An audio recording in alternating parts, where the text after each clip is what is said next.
kind of tip. We are live!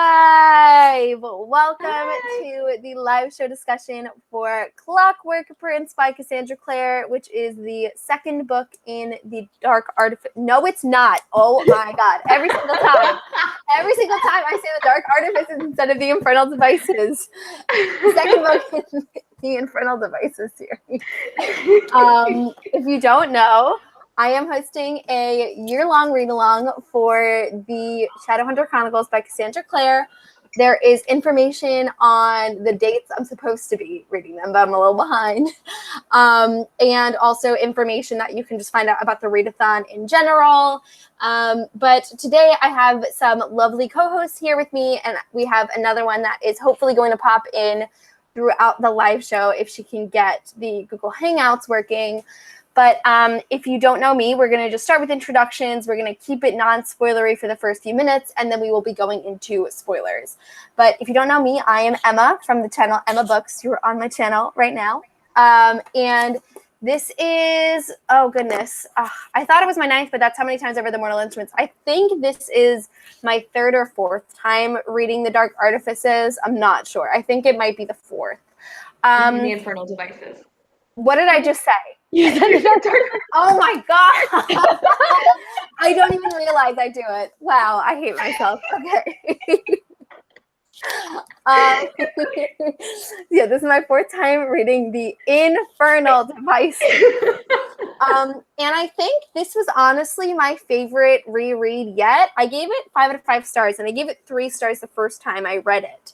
But for some reason, like when I got about halfway through the book, I literally sat in Barnes & Noble for 2 hours, and I was like, I am not leaving until I finish. And I left Barnes -- Noble with 10 minutes to spare. Like, I just got so invested in it, and I really, I physically could not put it down. So I had a really great time reading it for the 4th time. So, Shannon, if you would like to introduce yourself. Yeah, my name is Shannon, and this is actually my first time reading, pretty much Wow! all of these books. Yeah. That's so exciting. So I read City of Bones twice. I read the first one. I read it one time, and then I read it again because I wanted to pick up everything. And really, Emma, that's pretty much because of you. Oh, yay. So I actually really enjoyed this. I gave it a 4-star. And I didn't give it a 5 out of 5 just because it didn't move me as much as some of the other books did. But I did. I really enjoyed it. So I'm looking forward to the next one. That's so great. And Gabby. Great. Hello, everyone. My name is Gabby, and I am from the channel Gabby YA Books with 1 Y because I decided I wanted to be clever. A lot of people don't notice what I'm doing with that, but this is my 2nd time reading The Infernal Devices. I read it for the first time, I believe, in 2015 or 2016, and I decided to reread it.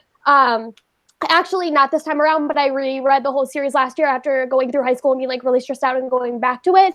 And I definitely enjoyed it the 2nd time around more than the first time. And I gave it 5 out of 5 stars when I did reread it. I absolutely love Cassie and all of her books, and I was really glad I got the opportunity to reread it. And I'm really excited to get to discuss with all of you. Oh, I'm so happy you're here. And then we do have another host that's supposed to be coming in. Her name is Harley. She is from the channel, what is her channel name? Harley Ever After. So she will hopefully be joining us soon, but regardless, you should check out her channel, and I've linked Gabby, Shannon, and Harley's information down below. But for now, we are going to be starting our discussion. So if you have not read, did I just blank on the book name again for the 3rd time in 3 minutes? I don't know what's wrong with me. So yes, we're going to be discussing Clockwork Prince.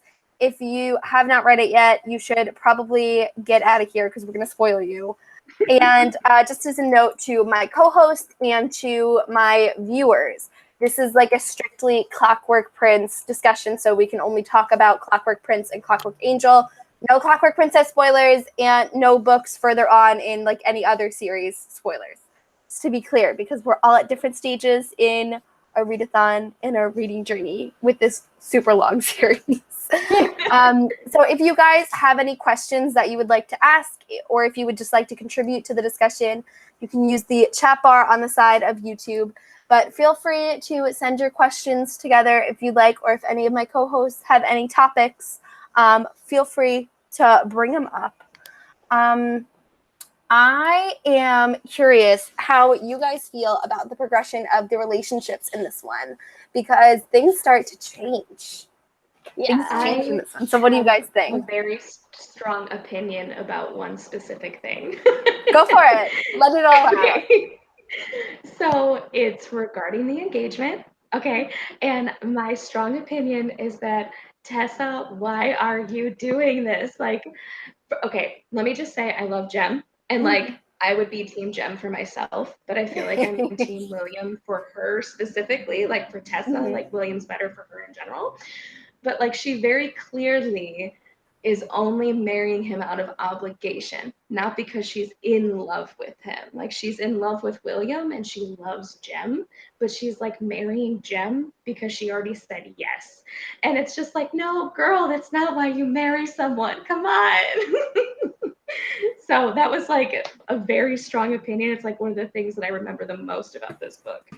Yeah, I agree, actually. Like, I have always been a strong Team Will, but I am, like, happy with either of them. Like, I'm so happy for the two of them, for Jem and Tessa, or Will and Tessa. But I do feel like her feelings for Will are much stronger. And for so much of these first two books, like, I feel like Tessa just views Jem as a friend.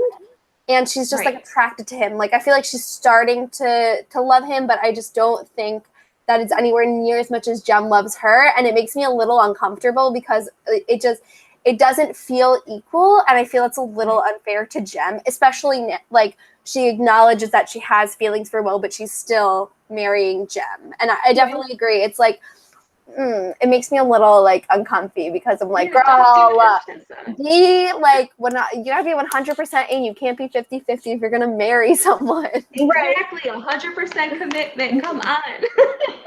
I think that's one of the things that's funny, at least for me, that completely changed when I read the series. The first time around reading it, I was like 14 years old maybe, and like, it's so funny because when I look at like even you, Emma, and like I was going back and watching Christine's review that she did like 5-6 years ago for Clockwork Prince, and it was so funny because like all of us, like our first time reading it, I feel like your reaction is initially like you loathe Jem because like after like everything that Will goes through in this book, like, you just so want the two of them to be together.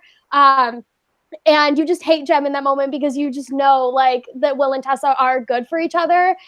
But reading it the second time around, because I knew it was coming, it wasn't as bad this time around. And that's where I feel like my perspective on this series really changed. Because I feel like the first time around, a lot of people are so attached to the Mortal Instruments series and those books and the stories and those characters because you've been with them for so long. And then like jumping into a new series, that can be a little bit, not disorienting in a way, but just like a little bit different. And so I know that was weird for me because my first time reading it, I read all 6 books in the Mortal Instruments series and then went into the Infernal Devices. So I was definitely not as attached to the characters or their storylines at all. So like reading that one point was something that was really frustrating for me, but I understand what Jem was doing, and considering the fact that he's dying and like all the emotional circumstance around it, you completely understand why he's doing what he's doing and why Tessa agrees to him. But it just sucks because obviously you know that like Tessa and Will have like a better relationship or a stronger connection. Right.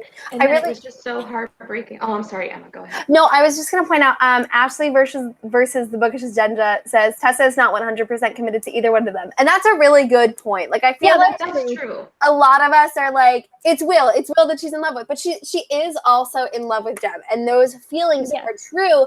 I just feel like they're not as strong. But that's a really good point, that it's like she's not 100% dedicated to the other one. And I think that's the issue at the end of Clockwork Prince is like, obviously there's so much more to the story than romance, but I just wanted to start here. But like, it's a big thing in the book where it's like, who is she going to end up with? And right now I feel like it's hard to determine like who is going to be that like 100% in the end. You know what I mean? Yeah. I mean, especially when you consider the way that Will treated Tessa, and obviously, like, there's a reason behind it. But, like, I mean, nobody would want to be with someone who treats them like that. Yeah. And obviously, like, that's why it's so heartbreaking, because you as the reader know, like, the circumstances behind why he's doing what he's doing, but Tessa does it at this point, and so that's what makes it so horrible. Yeah, Yeah, so in totally. a way, you're just like, girl, do you think these are the only two men in the entire universe? Like, there's more guys in London, Yeah. okay? I forgot what I was gonna say. Also, I feel like as the reader, like we have more of we have more knowledge of the situation than Tessa does. So like, you know, up until those last few chapters, like Tessa has viewed Will as someone who is just like unnecessarily cruel to her and thinks that she's less than him. Whereas we've had we've had almost the entirety of this book to learn more about his past. So I feel like it's understandable that we might be a little bit more compassionate towards Will than Tessa would be at the moment. Like, she clearly still loves him, but I think it's hard for her to fully be like, bye, Jem, like, never mind, I'm going with Will, even though he treated me really badly because he had a good reason. You know what I mean? Right, and then like she had the conversation with Sophie where Sophie's like, "You haven't broken his heart yet, have you?" Oh, And she was like, yeah. "No, I haven't broken his heart." And then it like says in italics, "I've just like hurt mine and like crushed mine to two." And I'm like, "Oh my god!" That scene hurts to read. I know. And the scene where Will is basically like pleading, like, "It's okay, like he'll understand, like Getting it's fine emotional. if we get there." I know, it is emotional. It's like, oh my god. It's like, it's such Why a are you doing desperate this? scene. And I know. and like part of you wants to be like, I want her to do that. Like, I want her to not break it off with Jem. But then you're also like Tess is so right. Like, it would crush Jem, and Will would never forgive himself for like, and she would never forgive herself. Like, they could never do that. I know. I And remember she when I can first like read go ahead. Clockwork Prince. I read it through the library, and I literally like ripped my library book because I was just like so angry. Like, I was like unintentionally aggressive with the page flipping, and I ripped the book at this part because I'm like, no. It's just so sad because she's really stuck between a rock and a hard place, you know? Yeah. Like there's really no she's gonna hurt someone. Yeah. Absolutely. We've gotten a lot of questions on Jessamine, which is like a huge part of this book. And I forgot like how big Jessamine's role really is. So I'm curious as to what your thoughts on it are. Like on her whole, you know, being married to Nate, not only sneaking out as a man to see him, but like actually being married and like betraying them and being locked in the Silent City. Like, what are your thoughts on everything that Jessamine's whole story arc at this part? I feel like there's so much that I don't even know how to process it. Yeah. Like, where should I start? Like, you dressing up as a man. Should I start? Which, I mean, hey, nothing wrong with that. If you want to do that, go ahead. Like, it's really like the backstabbing that's really just. Yeah. Because I don't really like her as a character. I didn't really like her in Clockwork Angel. I just felt like she was pretentious. And then I thought, hey, maybe like she'll grow on me. Maybe that's one of those characters like what they're clearly doing with Will, where you're gonna discover more about her as time goes on. And then you get to Clockwork Prince and you're like, oh, so now she's betrayed all of them. Great. Yeah, I definitely understand that because when I first read it, I like really hated Jessamine. Like, I thought she was so annoying, so entitled, so rude, so self-centered. Like, I could not think of a nice thing to say about her. But I think rereading it, I've gained more empathy for her because I think it also has a lot to do with like learning more about feminism from being like a 17-year-old to being a 22-year-old, because like she's entitled to want to live a life, to be a wife and a mother. You know what I mean? Like there's nothing wrong with this view she has of herself and this plan that she has, and she should be able to pursue it, but she's just like not able to due to like her duties as Shadowhunter and her restrictions as a woman in this era. But also like she doesn't have to be rude to every single person to do that, and she also does not have to betray her friends. It's just like Nate was her easy way out and she took it, and it honestly makes me a little bit sad because like you can tell like she really does feel something for Nate, whether it's like she is just trying to fall in love with the first person that can get her out of the Shadowhunter world, but like she's very clearly distraught that like, you know, she's locked in the Silent City, that Nate betrayed her. Like she doesn't believe that he doesn't love her. And it makes me feel sad. Like, not that like I necessarily like feel bad for betraying them, but like I feel sad that she's like so convinced that this person loved her and was going to give her the life that she wanted, and he just completely used her without any regard for like what like it could do for him. You know what I mean? Yeah, and Yeah, it's no, interesting because I feel like there's a lot of parallels between like the two, like multiple characters. Like both Tessa and Jessamine are trapped. Both like Jessamine and Jem, even a little bit, you could argue, are being used a little bit. I don't want to say that Tessa's necessarily using him 100% fully, Yeah. but like he thinks that this is going to be a love that's going to last forever, and she actually knows that she doesn't 100% feel those feelings to like stay committed. So it's just kind of sad like watching that unfold. And Jessamine's the same way. Like she 100%, whether she's convinced herself of this or whether it's really true, she actually thinks that this is going to last with Nate, and then he ends up betraying her. So it's just like, and if you've gone through something like that, which I have, you read it and you're like, oh my God, right in the field. Yeah. And I'm sorry, Gabby, I think I interrupted you before. No, you're fine. I was just going to say, like, I completely agree with everything you guys said. Like, the first time around reading the series, I absolutely hated her because I feel like she was very selfish, and a lot of her actions I really didn't think were initially defendable. But when you look at it more through her perspective, and that's why I liked reading the second time around, is that my thoughts on the series in itself completely and entirely changed, because not only had I gotten older and I had gone through a lot more and had like a lot more personal experience, which made understanding the characters a little bit easier. I was able to look at it through Jasmine's perspective and able to see like that she really desperately wanted to be with Nate. And the Shadowhunters themselves, when it came to like feminism in the time period that's taking place, had a lot more freedom than regular women. But Jasmine really didn't want any of that. She wanted to be that housewife, like you were saying, Emma. Like I completely agree with everything that you said. And she wanted that so badly, and Nate was her only way out of that, that she really wasn't able to clearly see the fact that he didn't love her and was just using her. And so she was going to do whatever it took to be able to have that relationship that she really wanted, because she complained about that a lot through Clockwork Angel, and I mean, even Clockwork Prince, like how badly she wanted that, how she didn't want to be a Shadowhunter. In all defense, none of them really listened to her. So naturally, it sort of makes sense that she would go and be with Nate, because if he was acting like he was really interested in her and really cared about her, it would be her first reaction to go and to be with him and give him whatever he wanted, because he was someone who listened and paid attention to her. Yeah. Even though obviously he didn't care, but he knew how to play the game. Yeah. I will say, like, from not necessarily like a character perspective, but from like a literary storytelling perspective, I really love all the scenes where Tessa turns into Jessamine, and like at the party, and then when like she goes to confront him, and like Nate knows that it's her. And like I think they almost kiss. They don't actually kiss, right?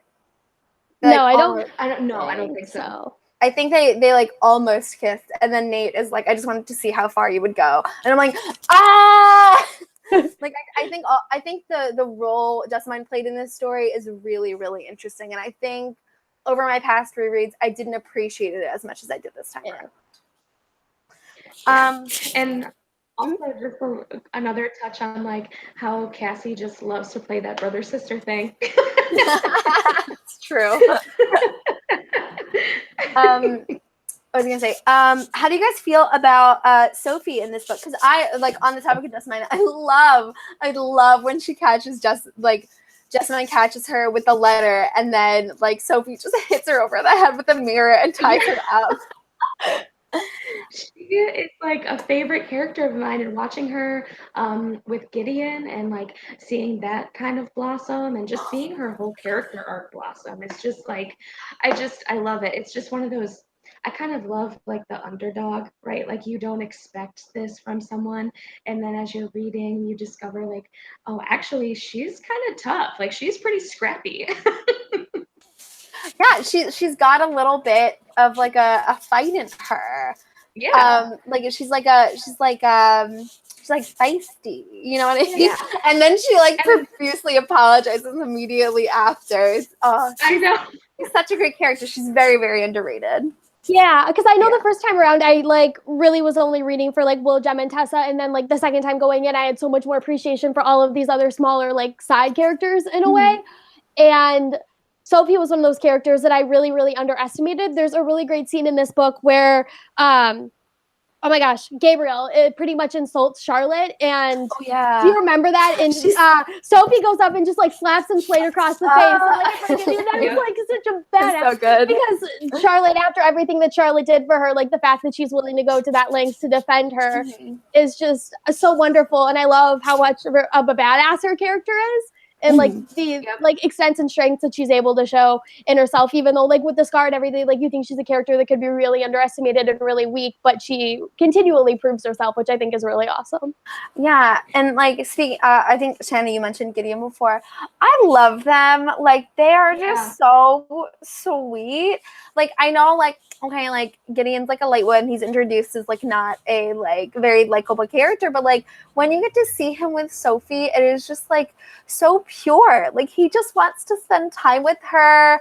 And you know, like I feel like he also is like a secondary character. He starts to really develop, especially when he's like betraying his father and is like, I'm going with these people. Like you did this to yourself. I can't support you any longer. Like he's a nice man. I like Gideon Lightwood. Yeah, and they're actually good matches for each other because Cassie kind of like developed the characters the same way. Like she started unraveling like these extra pieces of both Gideon and Sophie at the same time to show that they're really well suited for each other and they have so much more going on than what you see on the surface.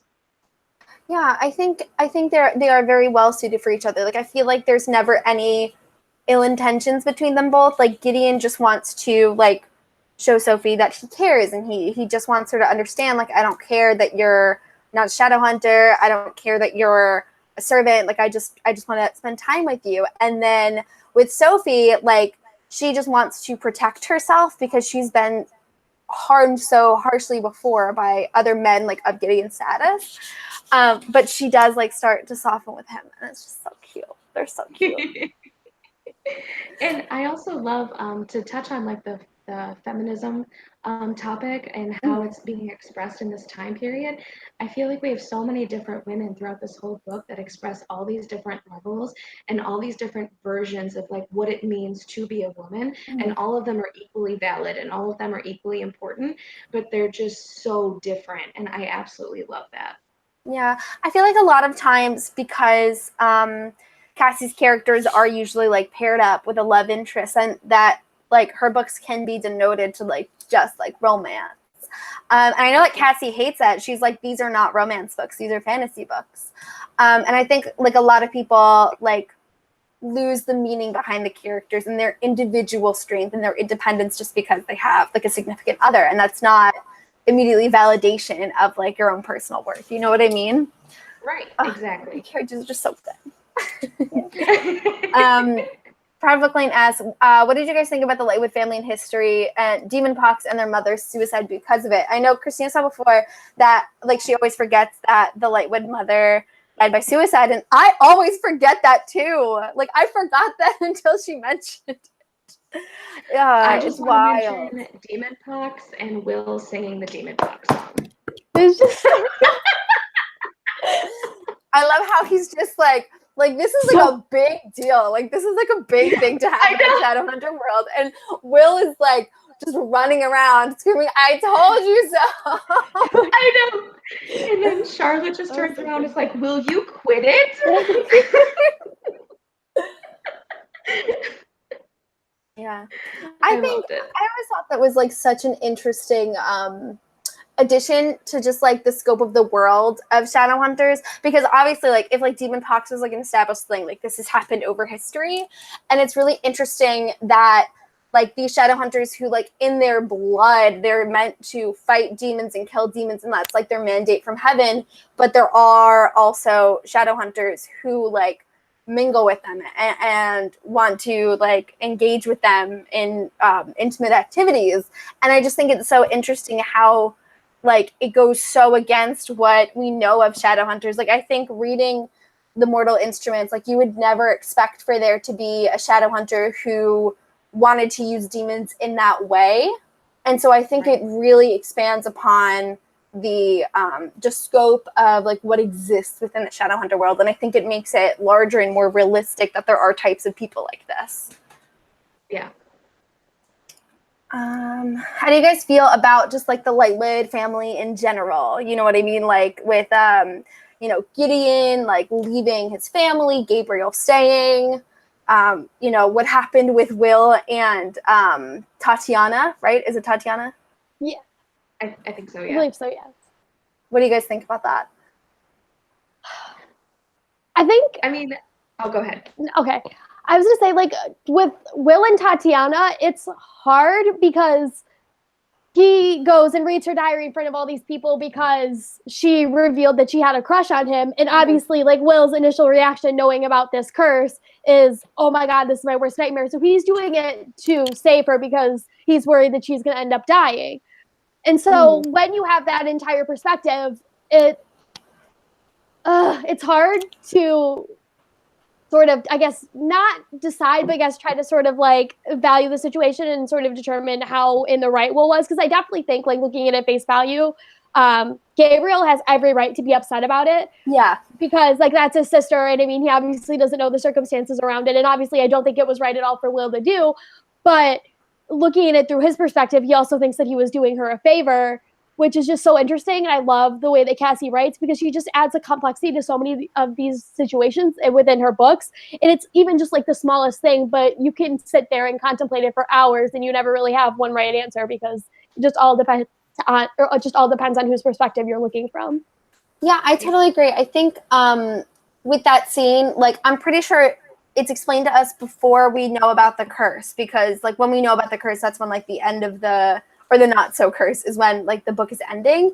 Yeah. And so when you read that, your immediate thing is, oh my God, Will is so cruel. Like, why would he do that? That's a terrible, terrible thing. Like, he deserves for Gabriel to hate him for it. But then we learn about it so far down the line as to like what were really his intentions at that moment. And there's so much else going on that I think it's really easy to forget that, like, I feel like you don't immediately think, oh, Will like had to push away the people that hurt him. That's obviously what he did with Tatiana. Like, I feel like that's not the first thing you think about. And you have to really go back through the text and realize, oh, that was due to like what Will was experiencing. He wasn't just being mean. Do you know what I mean? Yeah. Let me see. What were your first, since we're like talking about Will's curse and stuff, Brittany asks, what were your first reactions to finding about Will's curse? And did your opinions on Will change after finding out why he acts the way that he does? I love this question. I knew it was going to be a plot twist. I was waiting for it. I was going to be like, he's lived his whole life like this, and it's not even going to be a thing. Watch. It's going to come out and not even be a thing. And then when it did, I'm like, I knew it. Gabby, what was your experience with it? Yeah, because I remember the first time reading it, like knowing about this curse and reading it and finding out it was fake. I just felt so bad for him because he spent all this time like pining after Tessa and he loved her, but then he knew that like he wanted her to love him back, but then that was also his deepest fear because he was so worried about what that would do to her because he loved her so much. And then also considering the fact that like he pushed Henry and Charlotte away and everything. And when he first came to the Institute, and I believe that's in this book, that he asked Charlotte to ever tell him if his parents died. And so Charlotte found Ragnar Fell in order to be able to keep tags on his parents. And she always thought that was such an odd thing for him to ask. And so you see he's so paranoid about all of this and it's been eating him alive for like all of these years. And it's such a sigh of relief for him to be able to like find out. But I mean, at the same time, all the horrible things that he had to do to push them apart, like they really aren't defendable at all considering that the curse was never real, but inside his head it was. So yeah. I did not expect it because like when I read this book, I was like 17. Like I did not like look for plot to it. And it was also one of the first YA books I had ever read. And so like I wasn't like actively looking for, you know, like plot twist and foreshadowing and stuff. Like I was just really engaged in the story. So I did not expect whatsoever. And I was also so heartbroken when I found out because it's like he just wasted like however many years of his life not being able to connect with people. Like having to be a child and having to keep people at an arm's length at all times and never being able to accept affection, not only to not accept it, but to also have to actively push it away. Like that is so sad. And also like, I think it's like before we find it out is when the engagement happens? Like, I think we might know about the engagement before we find out about Will's curse, or I could be wrong. Which I think it's before, but regardless, I don't remember. It's so close together that like you also like are immediately like, oh my gosh, like now they literally can't be together. Like, you know, I don't remember if it's you have that moment of hope where it's like, oh my god, they can be together now, and then we find out they're engaged. But whatever, I'm going off track. But it's just so sad, and I did not expect it. But I also think it's genius because like it's just like such a mundane thing. Like it's like, no, like I was just joking with you. Like I just wanted to play with you. Like I didn't actually give you a curse. You know what? Like what an interesting way to torture someone for so many years, to just like pretend that something terrible is going to happen, but actually like not do it. You know what I mean? Like I feel like it's not a very like fantasy explanation. It's just like, nah, it wasn't real. And then I loved how Magnus, and correct me if I'm wrong, because I may be remembering it incorrectly. But didn't Magnus kill the demon when he wasn't supposed to? Like, isn't there some type of rule that like he wasn't supposed to kill him? And I don't remember. I feel like there was something that was said like, and Magnus responded in a way that was like, well, you're not really, like such and such, or that rule doesn't apply to you because of what you did to Will, or something like that. Gabby, do you remember? Oh no, I'm trying. Now we're all gonna try to find I it. know because I know he summons the demon to be able for Will to be able to talk to him, because he finds him at that party that Tessa goes to. Yes. I feel like he did something that he wasn't supposed to do. But that sounds like something Magnus would do, so I'm not. Right. I'm like just missing it. Where is it? It's literally like in the 5 pages that I'm holding, but I can't find it. Like I got the demon pox, and I have the point when Will tells her, but like where is it? What am I missing? This is so frustrating. I'm looking for it Maybe too. someone in the comments remembers better than myself. Someone says that he killed the demon, so that's one person for team killed the demon. I'm shocked. Did I like misjudge how far away this thing is? In the meantime, is it? Can we talk about Magnus kissing Will? That's a great scene. Oh, Very underrated scene. Oh, so good. Oh, I think I found it. Maybe. Oh wait, I think I also just stumbled upon it too. Okay, If good, it's because I the kept hardcover, wandering I have aimlessly. 411, and it's at the top of the page. 411. I have the hardcover, but I mean, it may be. It's the chapters it's 411 in on dreams. paperback too. Oh, okay, cool. It says, let me see.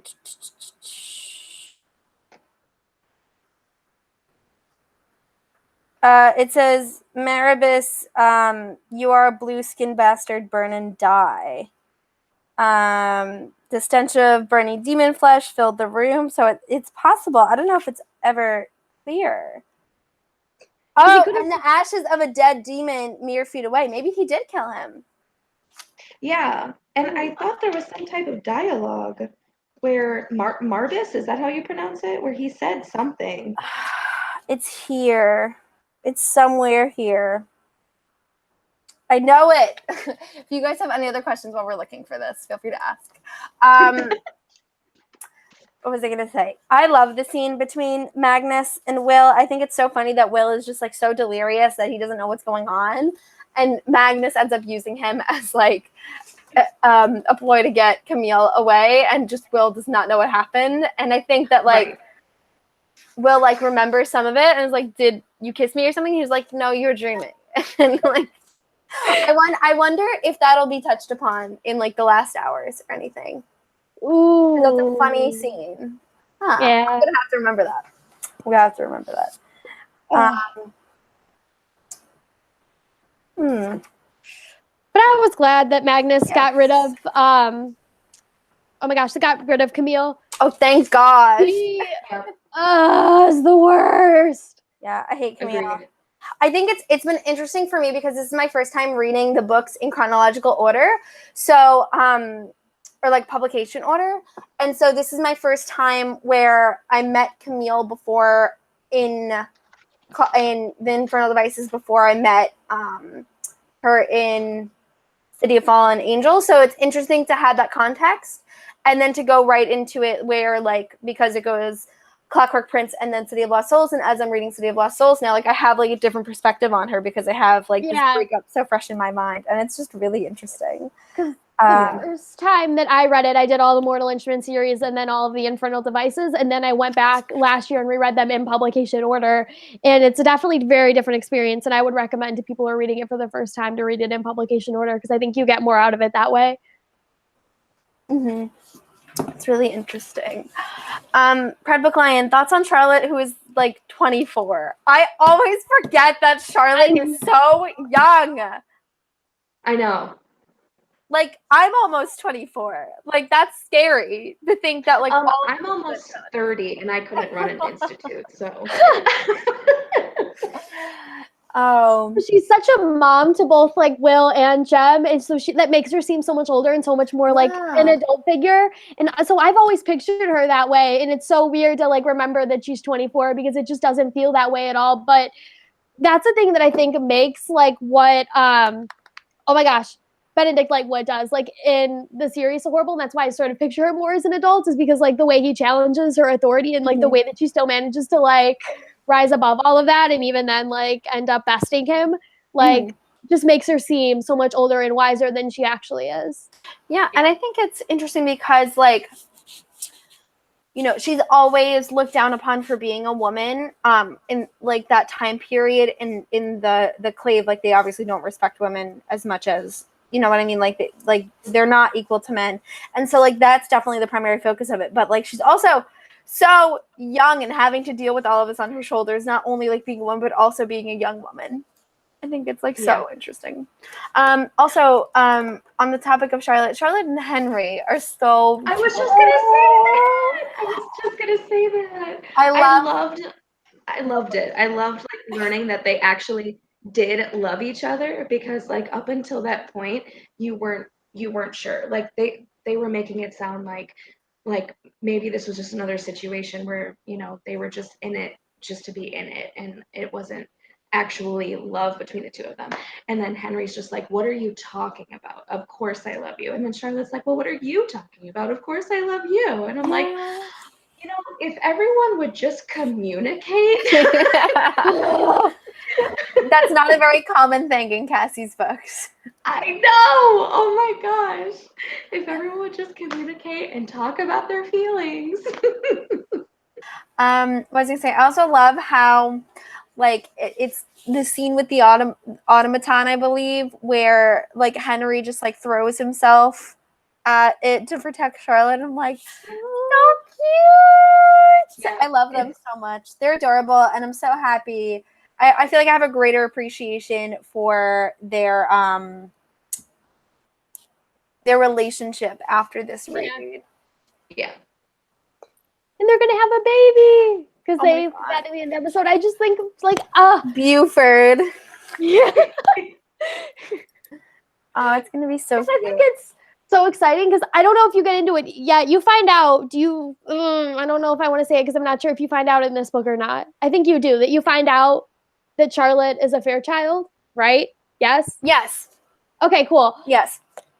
So, like, I think that was really exciting because obviously, like, you know, there's some connection to, like, Clare and her family there. So, like, I wanted to stop and, like, figure out, like, where is she and what is she and all of that. And then, like, all of a sudden, so knowing she has the kids, like, how that ties back to Clare. But, yeah, I really love Charlotte and Henry. Again, like, the second time reading this series, I have so much more of an appreciation for both of their characters, especially Henry, because he is shown to be, like, so aloof at times and kind of just, like, off doing what he's doing, but he still, like, cares so much about Charlotte and wants to be there for her. And I absolutely hate that for so long, like, he thought that Charlotte just married him so she could run the institute and he could just be, like, the male there, because it was like, he deserved so much better than that. Yeah, And then absolutely. how Henry thought that, or Charlotte thought that he only married her because of a debt. Like, Yeah. that like wasn't even But there a was thing. like all of the like weird complications between their families, and so it sort of seemed like there was like this arranged marriage between them where they really didn't love each other, but having that like really beautiful scene between the two of them where they're like, "Of course I love you." Sweet. It's Yeah. so good. Also, can we talk about Cecily Herondale? I was literally just gonna say. Oh my gosh. I remember reading the first scene that she's in when they see them at the house in London or wherever it is.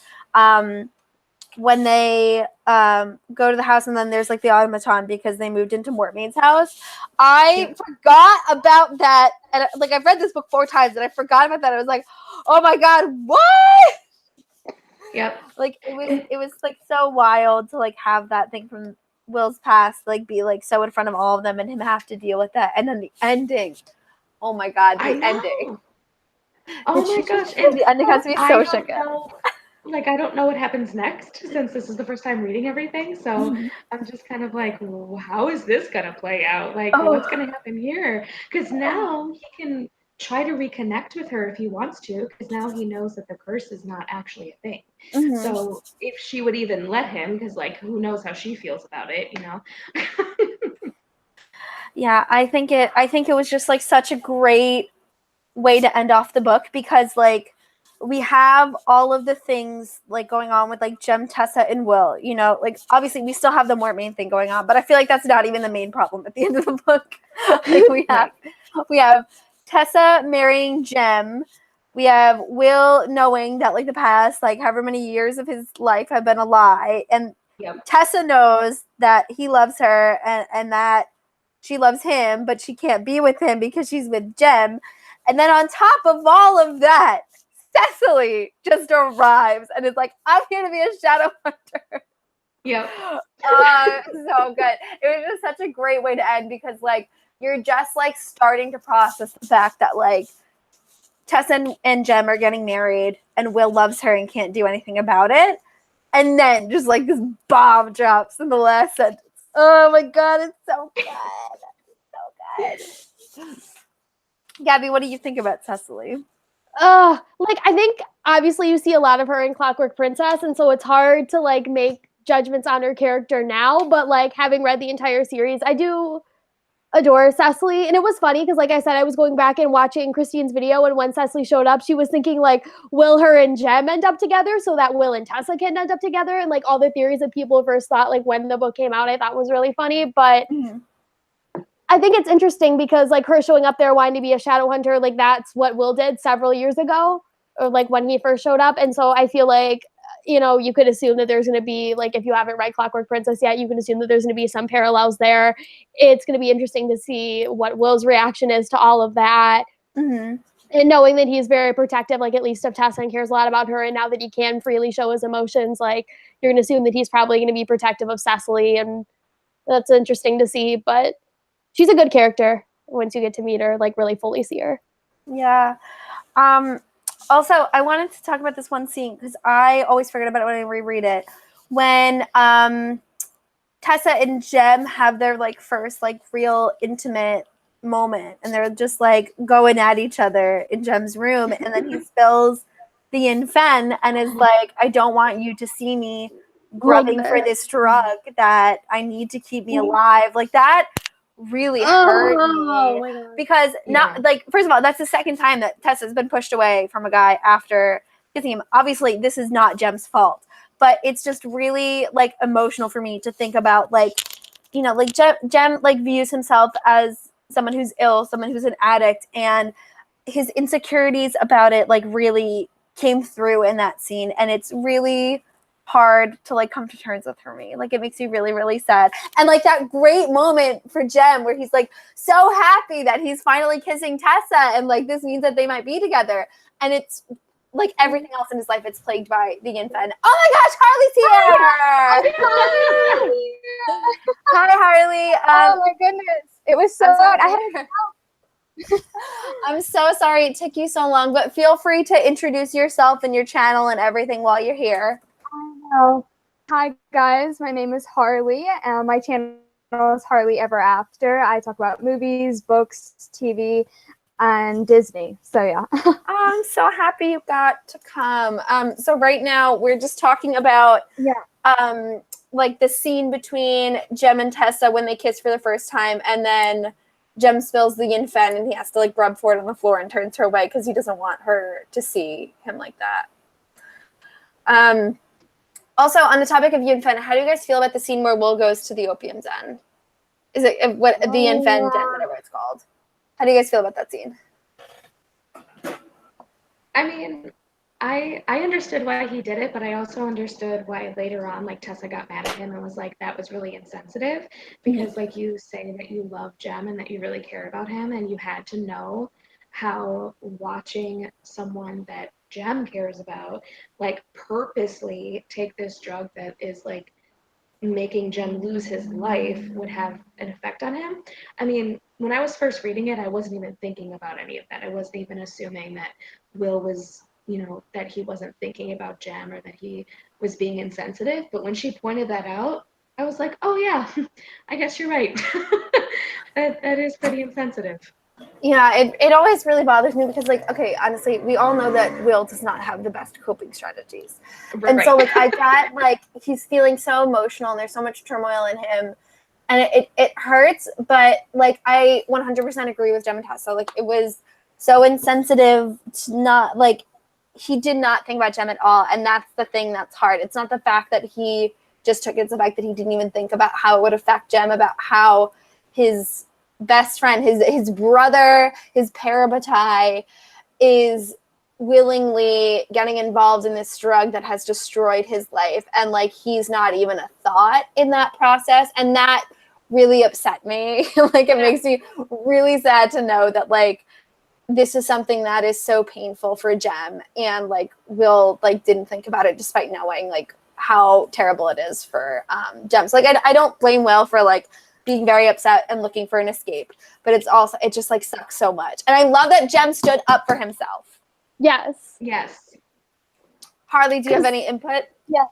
Yes, I definitely, like, I was so mad at Will, and I was really, like, when Jem punched Will, I was like, it was kind of deserved. Yeah, And totally. I love that scene, and we never get to see that side of Jem before. Like, he's usually always very loving and protective, and just to see that different side of Jem, and I really loved it. And I thought, even though, like, that made me angry with Will about what he did, I feel like he definitely realized his mistake afterwards and tries to make it up to him. I think he definitely does feel bad about it. On that similar note, do you guys think, because this is before he finds out about the curse, I was wondering, sort of like considering everything that he's going through, like him specifically choosing to go like to the Ifrit den, like I feel like it, because Will is very bright and intelligent, like it just sort of surprises me that he wouldn't even think of Jem at all, considering that he cares so much about him, that if he was so lost and broken that, knowing that there's this curse where like anyone who loves him will die, apparently, that he would go and he would do that, like, because at this point, why not drive Jem away if he's gonna die anyway, like doing it anyway, like if the curse played into it, like his decision to do that at all. And it was something that, I mean, I didn't really think about the first time I was reading it, but like the second time, because I knew it was coming up, like yeah, it's tough. It's a tough seed because like you understand Will's perspective, but you also like, I feel like generally more people agree with Jem's perspective. No, I completely do. I feel like it was really insensitive. Harley, since you just joined, is there anything specific that you want to dive into that like you like really want to talk about from Clockwork Prince? I've talked about already, so no, we can revisit. Have we talked about Jem's proposal yet? Yeah, a little bit, but there's like so much to talk about that. So what did you think about it when they first got proposed, or they first got engaged? I was like really shocked at first. I was like, I wasn't expecting it because like we're in Tessa's mind so much, and that she never expected it to come, and like it was just like I kept thinking, they're just like friends, and I never really saw their relationship going too far. And like then if you had like read this from Jem's perspective, I definitely would have seen this coming, and like having Jem, is so in love with her, and I feel like Tessa loves him, but just not in that romantic way that, you know, he feels towards her. I agree. That's always been my feelings too. I always felt like Tessa viewed Jem as more than a friend. Like in my hardcover, I like have like book darts to like mark certain passages, and there's so many times when like the way she talks about Jem are like very like friendly descriptors. Like he's kind, he's compassionate, like you know, he's supportive, he's always there, but it's not the fire that she feels for Will. And that's why I feel like a lot of times like her feelings look like they're a little like less what's the word, because I don't doubt that she loves Jem, but I feel like at this point in the story when like she's just starting to develop feelings for him, it's lost because like they don't have these like great big passionate moments where when he walks in she has fires all over her. It's like I feel a lot of it was described as her like being comfortable around Jem, and that's why like it came a little bit unexpected for me, because like I was just like, wait, but they're like friends, and like Jem loves her, but like Tessa thinks that he's a friend. You know what I mean? Yeah, definitely. Or almost like a brotherly, sisterly kind of love, maybe. Yeah. Or I don't want to say that because they did have that heated scene. Yeah, that was like the scene where like things like really like locked into place, and I was like, oh, I guess Tessa does feel that way for him. But like it wasn't until that moment that I was like confident that there was like something that Tessa also felt for him. Yeah, because she seems to just always want to protect him a little bit. Yeah. But with Will, it's not, she does not protect him. She tells him how it is. And every time he walks into the room, she is focused on him. Like she is paying attention to him. And like you said, like that fire, like she feels something romantic, but she doesn't, I feel like she feels calm when she sees Jem. She feels maybe safe with Jem, but that's not in love. That's not like romantically in love, you know? Mm-hmm. That's how I feel about it too.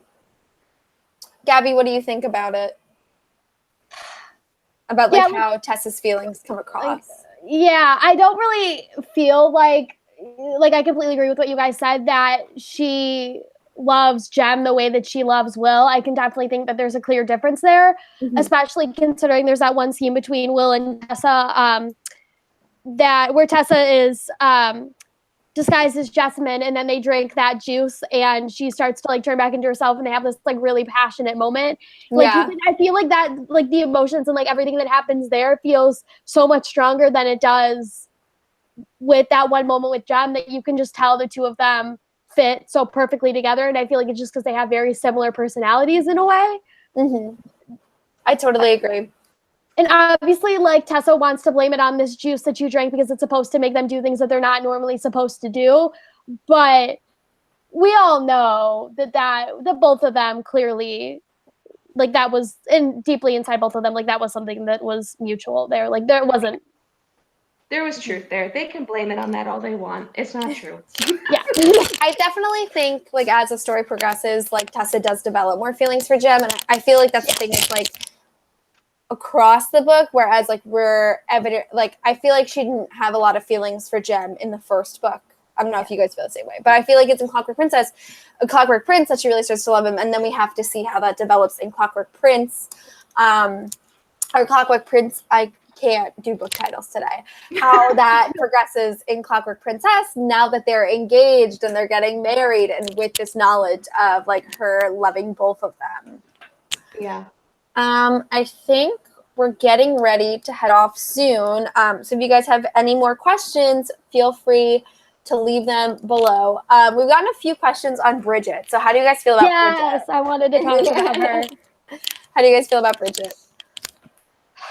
I think her character is kind of interesting because obviously she comes in as the new servant, and the songs that she's sang are obviously like they're meant to be, I feel like, comedic relief, even though they are really dark and depressing. Like you as a like reader find them really humorous because they sort of parallel a lot of the really dark stuff that's going on. But her character, as much as she really annoyed me initially, I had so much fun reading her character the second time around.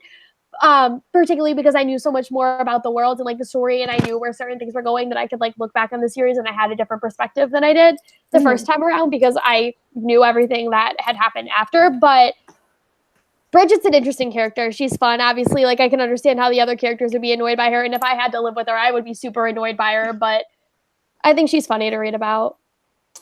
Yeah, I really, I think what's funny is we all say that, like, we view Charlotte as being so much older than she actually is. But Bridget is also young. Like, I always imagine her to be very, very old, but she's apparently, like, not very old as well, right? I'm pretty sure she's, like, I always imagine her as, like, being in, like, her 50s or 60s, but, like, she's not, right? I don't remember them talking about her age. Because I remember I just, like, really focused in on the description of her in this book, and she had like red hair and was like very thin, and I thought she was like so much older than she actually is. I don't know if anyone else can say it, but I feel like she's more youthful than like I remembered.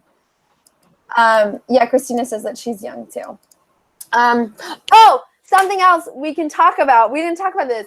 How do we feel about finding out that Nate is Tessa's cousin and not her brother? Oh my God! Forget about this. Yeah, Wow, that was I always crazy. forget about that. That was crazy, and I'm like, okay, so as a first-time reader of it, I'm very, very interested and like very excited to see how does this play out, because throughout the whole series we're trying to figure out what Tessa even is, right? So like we keep talking about her parents and her mom and her dad, and like what could she be, and what does Mortmain mean when he says I created you, and like all of this stuff. So it's just like dropping like these little hints of like what she could end up being, and I'm just excited to find out what that is. Yeah, I feel like that's something else that's really underrated in the series is like Tessa's identity struggle for like literally not knowing what she is. You know, it's like there's just certain scenes where like it becomes really apparent that like Tessa is like so confused, and she's very scared because she like doesn't know, like I'm not I'm not a mundane, I'm not a Shadowhunter, I'm not a warlock, like what am I? And so I think that's a very underrated part of the series. There's like so many other things going on, but I think we forget about the fact that like Tessa doesn't know what she is for like all of the books.